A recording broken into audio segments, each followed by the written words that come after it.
প্রতিষ্ঠিত বিএনপির নব্য তালিম ভাইদেরকে লক্ষ্য করে স্পষ্ট বার্তা দিতে চাই, যদি তালিমের হাত জুলুমের হাত গুটিয়ে না দাও, আমরা ভেঙে গুড়িয়ে দেবো। আমি আজকের বিএনপিকে বলতে চাই, অতীতের সন্ত্রাস নির্ভর রাজনীতির পথ থেকে তোমরা ফিরে আসো।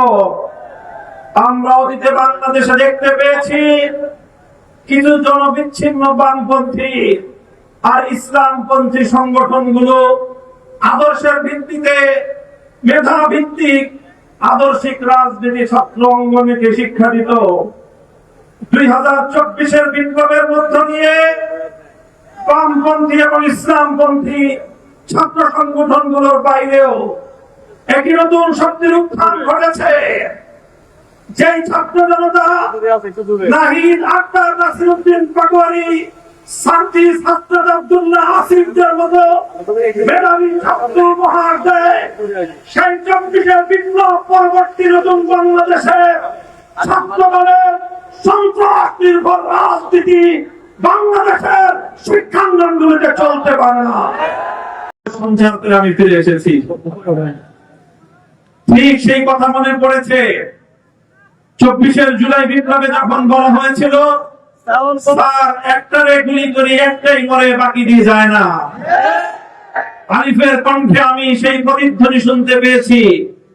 আরিফ আমার হাত ধরে বলেছে, গলায় যখন কাটা প্রথমে বিদ্ধ হয় তখন অল্প কষ্টেই সেই কাটা অপসারণ করা যায়, কিন্তু সেই কাটা যদি গলায় ভালো করে বিদ্ধ হয়ে যায় সেই কাটা গলা থেকে অপসারণ করতে অনেক রক্তক্ষরণ হয়। বিগত ফ্যাসিবাদ 15 বছরের স্বৈরাচারী জালিম শেখ হাসিনার ফ্যাসিবাদী শক্তি বাংলাদেশের মানুষের গলায় ভালো করে বিদ্ধ হয়ে গিয়েছিল।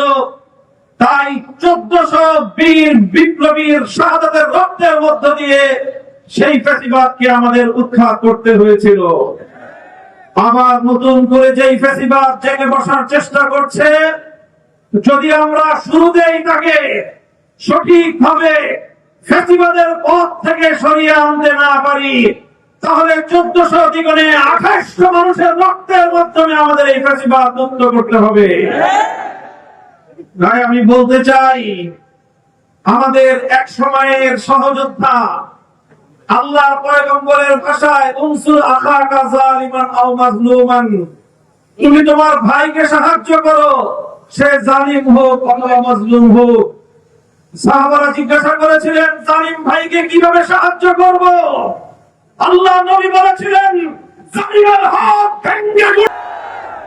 আমি আমার বিশেষ করে কওমি অঙ্গনের ছাত্র জনতার একটি কথা স্মরণ করিয়ে বলতে চাই, 24-এর বিপ্লবে যখন আমাদের বাংলাদেশের মাদ্রাসাগুলো থেকে আওয়ামী পাখির মতো থাকে ছাত্ররা নেমে এসেছিল, সেদিন সাংবাদিকরা তাদেরকে প্রশ্ন করেছিল, তোমরা কেন এসেছো?